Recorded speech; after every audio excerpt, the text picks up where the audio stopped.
Hanımın saçında keratin var. Yəni keratinlə saçlarda sinkalar bu qədər də yaxşı qalmır. Ona görə də saçımızdan istifadə edirik. Belki duruşuna bakın, indiki duruşuna bakın. Bu hele o katkasız formasıdır. Gördünüz necə? Çok qəşəng görünür. Hele bu katkasız diye. istəyirəm. Hem de ki keratinli saç.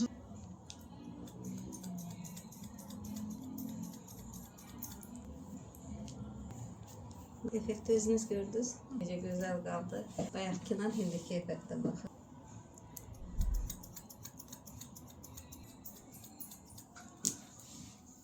Çok geçen oldu, hakikaten geçen oldu. İnanmıram ki sizi belə kimsə kəsib. Xeyr. Ona inanmıram. Belə istəmişəm amma alınmıyor da. İnanıram buna.